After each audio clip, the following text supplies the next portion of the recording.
ఉదయమున నీవు ఎవ్వరినీ కలుసుకొనక ముందు ప్రభువును కలుసుకో. నీవు ఎవ్వరినీ చూడకముందు ప్రభువును చూడు. నీవు ఎవ్వరితో మాట్లాడకముందు ప్రభువుతో మాట్లాడు. నీవు దేనిని వెదకకముందు ఆయన రాజ్యమును నీతిని వెదకు.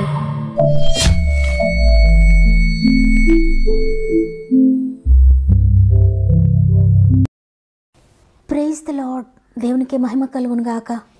ఈ ఉదయకాలమున గాడ్ ఫస్ట్ అనే వాగ్దాన కార్యక్రమానికి మరొకసారి మిమ్మల్ని మీ కుటుంబాలను హృదయపూర్వకంగా ప్రేమతో ఆహ్వానిస్తూ ప్రభు నామంలో నా యొక్క ప్రత్యేకమైన శుభములు మీ అందరికీ తెలియజేస్తున్నాను.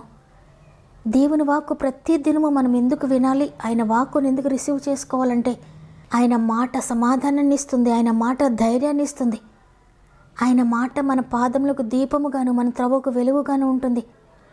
చీకటిలో కష్టమైన పరిస్థితుల్లో మీరు వెళ్తున్నప్పటికీ కూడా ఆయన వాక్కు వెలుగులోనికి మనల్ని నడిపిస్తుంది. కాబట్టి దేవుని మాటను తప్పక ప్రతి దినము వినండి. ప్రార్థనతో మీ దినమును ప్రారంభించండి. దేవుడిస్తున్న ప్రతి వాగ్దానాన్ని విశ్వసించి రిసీవ్ చేసుకోండి. దాని నెరవేర్పును త్వరలోనే చూస్తారు. అదేవిధంగా మీలో ఇంకెవరైనా సమస్యల శోధనలో ఉంటే తప్పకుండా కామెంట్స్ రూపంలో నాకు తెలియచేయండి. మానక మీ అందరి కొరకు ప్రార్థిస్తున్నాను. మీరు కూడా కామెంట్స్ అన్ని చదవండి. వాక్యం చివరిలో భారం కలిగి మనం అందరి కొరకు ప్రార్థన చేద్దాం. ఎందుకంటే మన సహోదరులకు మనం ఏదైనా సహాయం చేయగలము అంటే కేవలము ప్రార్థన సహాయము మాత్రమే. కాబట్టి ప్రార్థన చేద్దాం. ఈ వాగ్దానాన్ని కూడా ఎవరైనా సమస్యలు శోధనలో బలహీనతల్లో ఉంటే తప్పకుండా వారికి షేర్ చేయండి. దేవుని వాక్కు వారిని బలపరుస్తుంది, వారిని బ్రతికిస్తుంది. సమస్త మహిమ ఘనత ప్రభావములు దేవునికే చెల్లునుగాక.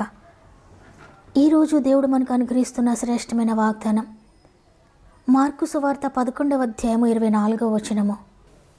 అందుచేత ప్రార్థన చేయనప్పుడు మీరు అడుగుచున్న వాటి నెలను పొంది ఉన్నామని నమ్ముడి, అప్పుడు అవి మీకు కలుగునని మీతో చెప్పుచున్నాను. ఆమేన్. ఈరోజు ఈ మాటలు వింటున్న ప్రియ దేవుని బిడ్డలారా, ఏదైనా ఒక విషయాన్ని గురించి మీరు ఎన్నో సంవత్సరాలుగా ప్రార్థిస్తున్నారేమో, అయినప్పటికీ నాకు జవాబు రావడం లేదు, దేవుడు నా ప్రార్థన వినలేదని ఒక నిరుత్సాహంతో ఈ మాటలు వింటూ ఇంకెంతకాలం ప్రార్థన చేయాలి, నా ప్రార్థన ఎందుకు దేవుని దగ్గరికి వెళ్ళడం లేదు, ఎందుకు ఈ విషయంలో దేవుడు నాకు జవాబు ఇవ్వడం లేదని మీరు అనుకుంటూ ఉన్నారు కదా. మీరు ప్రార్థన చేస్తున్నారు నిజమే. అయితే మీరు అడిగినవన్నీ మీకు ఎప్పుడు అనుగ్రహించబడతాయి అంటే మీరు ప్రార్థన చేసినప్పుడు కాదు, అవి మీకు అనుగ్రహించబడేది మీరు నమ్మినప్పుడు. ఇక్కడ వాక్యం చెప్తూ ఉంది కదా, అడుగు వాటన్నిటినీ పొంది ఉన్నామని నమ్ముడి, అప్పుడు అవి మీకు అనుగ్రహించబడునని. మీరు మీ బిడ్డల కోసం ప్రార్థిస్తూ ఉన్నారు, మీ కుటుంబం కోసం ప్రార్థిస్తున్నారు, మీ ఆర్థిక బంధకాల గురించి ప్రార్థిస్తున్నారు, మీ అనారోగ్యం గురించి ప్రార్థిస్తున్నారు, ఆత్మీయంగా ఎదగాలని ప్రార్థిస్తున్నారు, నిత్య జీవనికి వారసులుగా అవ్వాలని ప్రార్థిస్తున్నారు, ఆత్మీయంగా అనేక మెట్లు ఎక్కాలని ప్రార్థిస్తున్నారు, నేను పరిచర్య చేయాలి, దేవుని కొరకు వాడబడాలని ప్రార్థిస్తున్నారు. ఈ విధంగా అనేక విషయాల కొరకు మీరు అనేక సంవత్సరాలుగా ప్రార్థిస్తూ ఉండొచ్చు, అనేక నెలలుగా ప్రార్థిస్తూ ఉండొచ్చు, అనేక దినాలుగా ప్రార్థిస్తూ ఉండొచ్చు, ఉపవాసం ఉండి ప్రార్థిస్తూ ఉండొచ్చు, ఎంతో పట్టుదల కలిగే భారంతో మీరు ప్రార్థిస్తూ ఉండొచ్చు. అయితే మీ హృదయంలో, మీ అంతరంగంలో, మీ సిట్యువేషన్ బట్టి, మీ యొక్క స్థితిగతులను బట్టి ఇది జరుగుతుందా, ఇది జరగదేమో, ఇది ఎలా జరుగుతుంది, ఎప్పుడు జరుగుతుంది, ఏ విధంగా దేవుడు చేయగలుగుతాడు, ఈ పరిస్థితులు ఏ విధంగా మారతాయి అని నీ హృదయంలో ఉండి నీవు అనేక గంటలు ప్రార్థించి ఆమెను ముగిస్తావు. అయితే నీకు జవాబు రాకపోవచ్చు. దాన్ని గూర్చి నువ్వు అనుకుంటావు, నేను ఇంతగా ప్రార్థిస్తున్నాను కదా, దేవుడు నాకు ఎందుకు జవాబు ఇవ్వలేదని. అయితే నీ అంతరంగంలో క్వశ్చన్ మార్క్ ఉంటూ ఉండగానే, డౌట్ ఉంటూ ఉండగానే నువ్వు ప్రార్థన ముగించేస్తూ ఉన్నావు. నీవు ఎప్పటి వరకు ప్రార్థన చేయాలి అంటే ఇది జరిగింది, దేవుడు జరిగించడు అనే నమ్మిక నీ హృదయంలో కలిగేంత వరకు నువ్వు ప్రార్థన చేయాలి. నేను చాలాసేపు ప్రార్థించాను దీనికోసం, చాలా రోజుల నుండి ప్రార్థిస్తూ ఉన్నాను కాదు. నీ ప్రార్థన ఎప్పుడు కంప్లీట్ అవుతుంది అంటే ఆమేన్ అన్నప్పుడు కాదు, కానీ నువ్వు సంపూర్ణంగా నమ్మినప్పుడు, నీ హృదయం ముందు పూర్తిగా విశ్వసించినప్పుడు. కాబట్టి అలవాటుగా ప్రార్థన చేయడం కాదు, అడిగితే దేవుడు ఇస్తానన్నాడు కదా, అడగాలి కదా అన్నట్లుగా కాదు, ప్రార్థన చేయకపోతే దేవుడు నన్ను శిక్షిస్తాడేమో అన్నట్లుగా కాదు, అవసరతల కోసం మాత్రమే కాదు, దేవునితో నేను సహవాసం చేయాలి, ఆయన నా తండ్రి, నేను ఆయనతో మాట్లాడుకోవాలి, నేను ఆయన కుమార్తెను, నేను ఆయన కుమారుడను, నేను ఆయనకు దగ్గరగా ఉండాలన్నట్లుగా నువ్వు ప్రార్థన చేయాలి. అంతేకాకుండా నువ్వు దేని కొరకు ప్రార్థిస్తున్నావో అది జరిగిందని నీకు కన్ఫర్మేషన్ వచ్చేంత వరకు నీ హృదయంలో నిశ్చయత కలిగేంత వరకు ప్రార్థించు. ప్రభు సన్నిధిలో మొరపెట్టు, ఆయన సన్నిధిలో గోజాడు.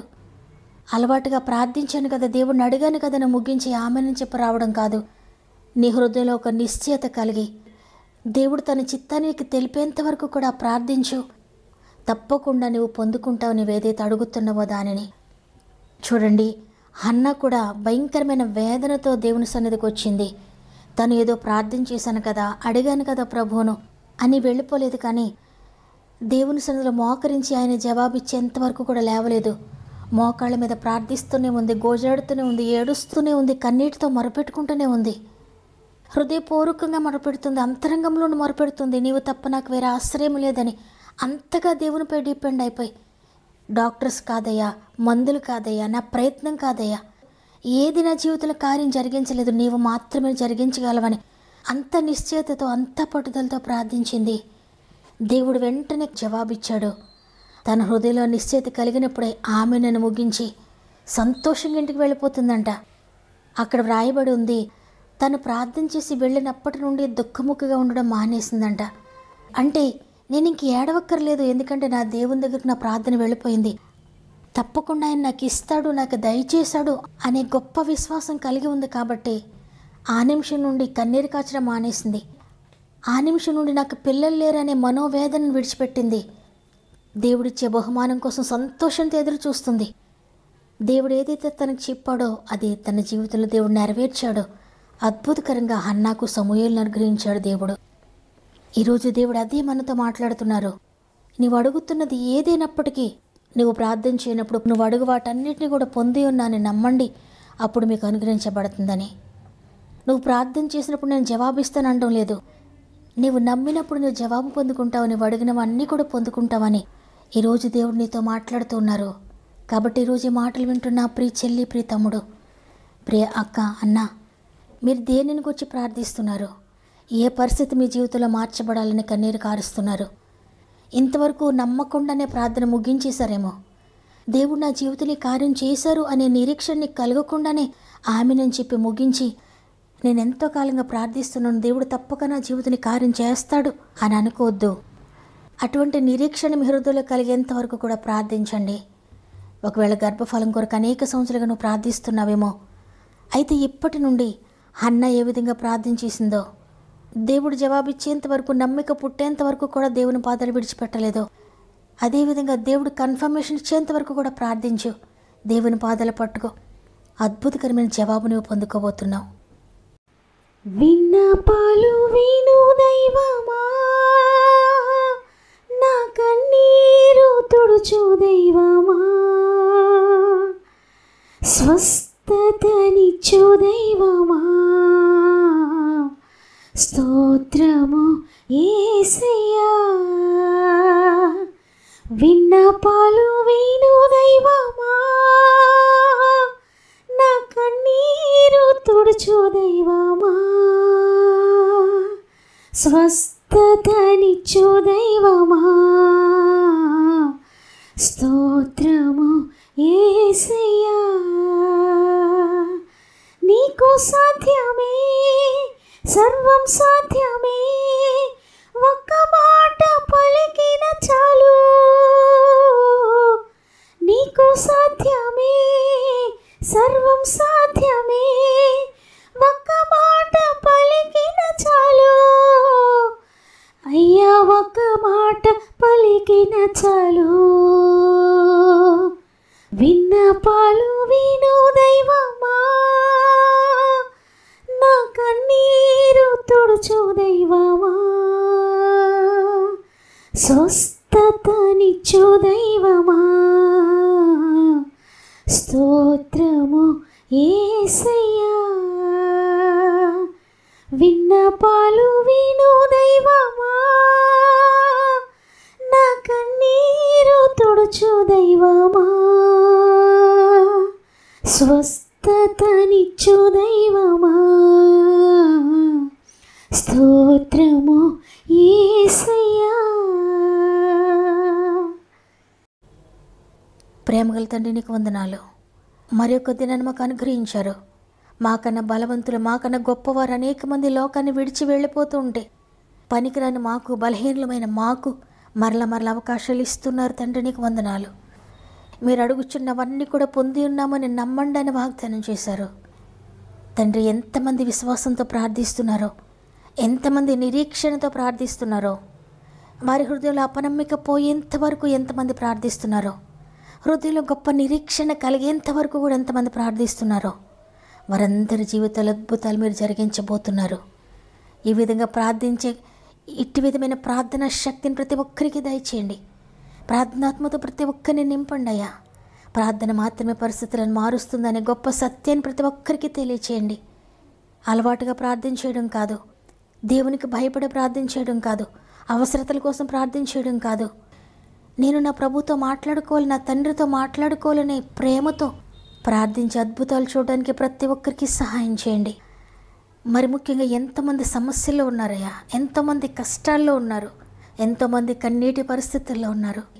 ప్రతి ఒక్కరిని జ్ఞాపకం చేసుకోండి. ఎంతమంది కామెంట్స్ రూపంలో వారి ప్రార్థన అవసరం తెలియజేస్తున్నారో అందరినీ కొన్ని చేతిలో పెడుతున్నానయ్యా. అందరినీ చేతిలో పెడుతున్నాను. మీకు అసాధ్యమైంది ఏదీ లేదు. సమస్తమును సాధ్యపరచగల శక్తి నీకుంది. కాబట్టి కామెంట్స్లో ఎంతమంది వారికి అసాధ్యమైనవి తెలియజేస్తున్నారు, వారందరి జీవితంలో వారి ప్రతి పరిస్థితి మీరు సాధ్యపరుస్తున్నందుకు వందనాలు చెల్లిస్తూ, ఈరోజు ప్రత్యేకంగా పుట్టినరోజులు, పెండ్లి రోజులు జరుపుకున్న వారందరి కొన్ని చేతులకు అప్పగిస్తూ సంవత్సరం అంతా మీరు తోడుగా ఉండమని ఈ దినం ప్రారంభిస్తూ ఉండగా ఈరోజు ఎవరు ఏ సమస్యలో ఉన్నారో, ఏ కష్టంలో ఉన్నారో, ఎక్కడికి వెళ్తూ ఉన్నారో, ఏ పని కొరకు వెళ్తున్నారో, ఏ పని ప్రారంభిస్తున్నారో, ఏ ప్రయత్నం చేస్తున్నారో ప్రతి ప్రయత్నమును మీరు ఆశీర్వదించి ఆశ్చర్యకరంగా ముందుకు నడిపిస్తున్నారని నమ్మిని చేతులకు అప్పగించుకుంటూ యేసయ్య పరిశుద్ధమైన నామములో అడిగి వేడుకుంటున్నాను తండ్రి. ఈరోజు ఈ మాటలు విన్నా ప్రియ చెల్లి, ప్రియ తమ్ముడు, ఇంతవరకు నువ్వు ఎన్ని ప్రార్థనలు చేసినా జవాబు రాక నిరుత్సాహంలో ఉన్నావేమో. అయితే ఈ రోజు నుండి దేవుడు పలికేంత వరకు ప్రార్థించు. అద్భుతాలు నీ జీవితంలో జరగబోతున్నాయి. దేవుడు నాతో మాట్లాడాడని వారందరూ ఆమెనని చెప్పండి. లైక్ చేయడం, షేర్ చేయడం మర్చిపోకండి. అనేక మందికి వాక్యాన్ని షేర్ చేస్తూ, అనేక మంది జీవితాల్లో దేవుని వాక్యాన్ని పరిచయం చేస్తూ, దేవుని పరిచర్య చేస్తున్న మిమ్ముళ్ళు, మీ కుటుంబాలను దేవుడు అత్యధికంగా దీవించి ఆశీర్వదించును గాక. దేవుని చిత్తమైతే తిరిగి రేపు అందరం కలిసి ఆయనను స్తుతిందాం. అంతవరకు ప్రభు మీకు, మీ కుటుంబాలకు తోడేండి నడిపించును గాక. God bless you.